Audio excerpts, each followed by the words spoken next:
I really like Jaden Martell here. He delivers an emotional monologue as well that really made me sit up in my seat like, man, this dude is really bringing it. So I was impressed with Jaden Martell. Those two performances really stand out. They carry the film, and more than just carry the film, they make it worth watching, their interactions in the first part of the film.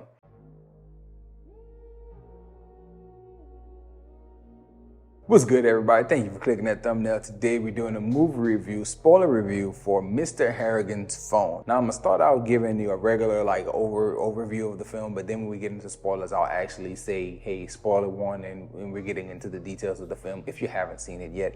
It is on Netflix and is readily available at this time, which gives me full clearance to talk about it in any kind of way. And as I look at the movie, I feel like it was a very, very good one.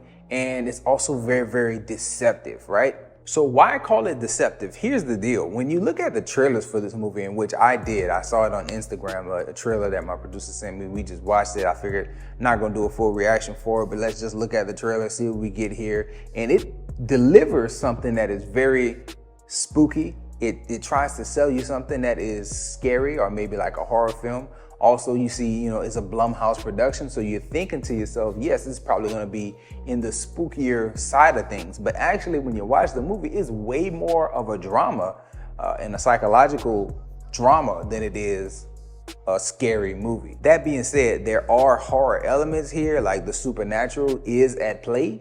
But to say that this is a full-blown scary movie, I just can't say that. To say that this movie is a horror and belongs in that really strong this year, 2022, really strong horror genre for the year, I can't say that for Mr. Harrigan's Phone. It just comes across as way more dramatic, way more of a social commentary piece than it does an actual horror movie. Talking about the movie and what makes it so great to me, I need to focus on the story and the visuals, right? So talking about the story, it gives a lot of commentary, or at least social commentary, on the use of phones, cell phone addiction, how it first started, and then how it developed into pretty much what it is today. I really liked Mr. Harrigan's foresight that he saw as a businessman, because it was very, very believable that a businessman of his stature, as he's portrayed in the film, would probably look at cell phones from his old school perspective and strong business mindset of, hey, like, there's a lot going on here that is free.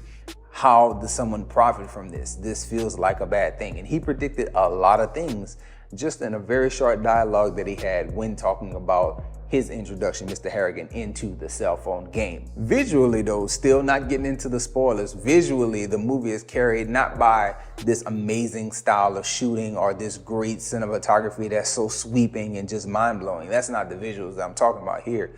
What I'm focusing on here when I talk about visuals is the performance by Donald Sutherland and the performance by Jaden Martell. Both of these guys did such a good job in delivering all their lines and bringing the emotion and the closeness between two characters that you see develop over the course of the first half of the film and really become solidified by the time you get to the middle. I really enjoyed Donald Sutherland here. He comes across as so creepy. And I know that a lot of that is probably attributed to his age and his health, and how his age and health in real life is closely related to the Mr. Harrigan character.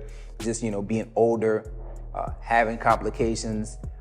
Really, as some people would say, it's kind of grim, but like approaching that end of life phase, he really takes full advantage of everything at his disposal here and really delivers a creepy, somber, straight to the point vibe. And really, more than just straight to the point, there were times where he was truly menacing, and it came across very well with all the other elements. You wouldn't think that a man of his age and stature would be so intimidating or so menacing, but he delivered some lines that hit hard. And it was mainly attributed to his physical look and as well as his speech pattern and tone of voice. It was an awesome performance. He had a few lines of dialogue that really hit hard to me. Jaden Martell is no slouch in this movie either. He's a young man and he's done a few Stephen King adaptations already, because he was in It parts 1 and 2. I think more heavily in part 1 than part 2. But I really like Jaden Martell here. He delivers an emotional monologue as well that really made me sit up in my seat like, man, this dude is really bringing it. So I was impressed with Jaden Martell. Those two performances really stand out. They carry the film, and more than just carry the film, they make it worth watching, their interactions in the first part of the film.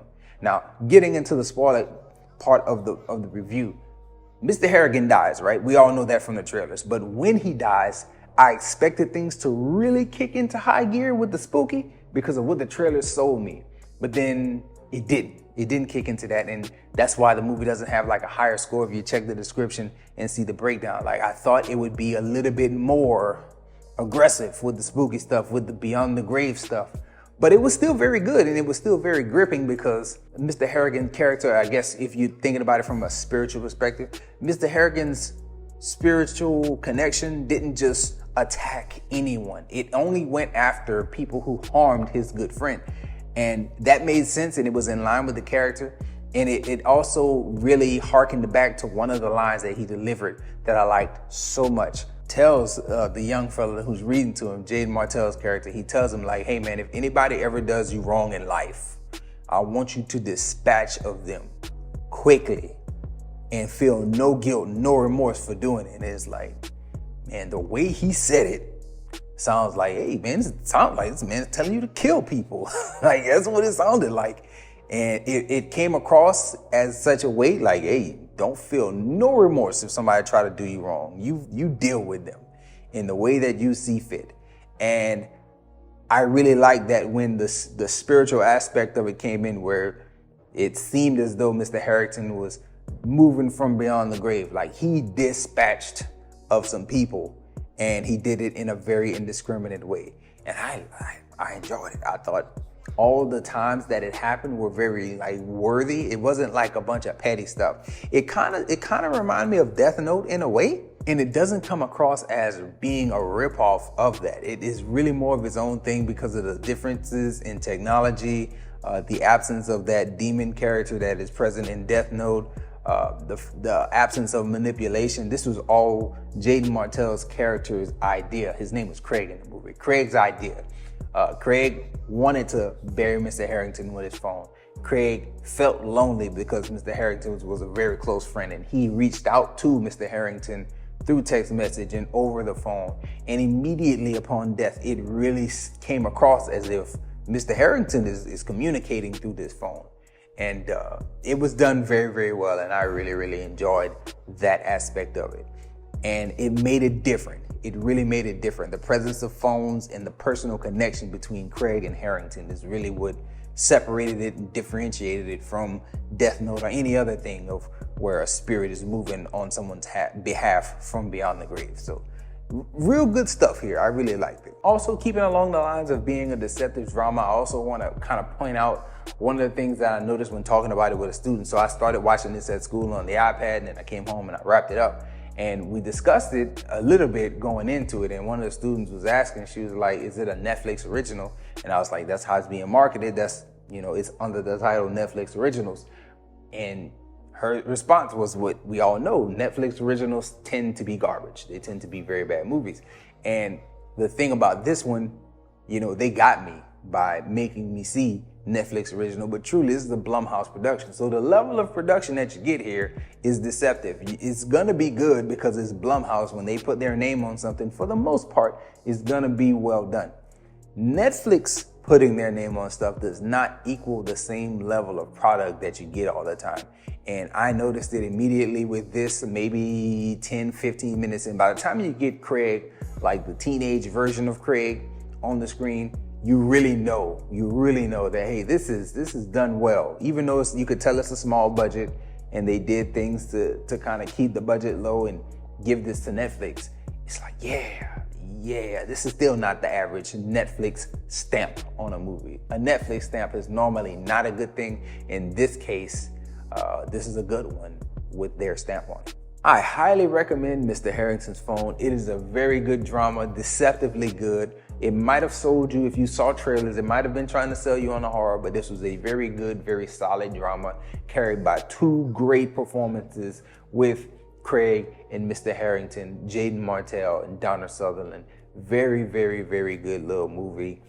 It is one of the better ones that come from the Netflix banner. And most importantly, it tells a pretty good story and a pretty accurate commentary on cell phone use, cell phone addictions, It shows you how personal relationships are changed and altered once these addictions and like uses come into play between those two main characters. So very good little film, man. I highly recommend it. 7.8, 7.9 on my little scale. Just check the description.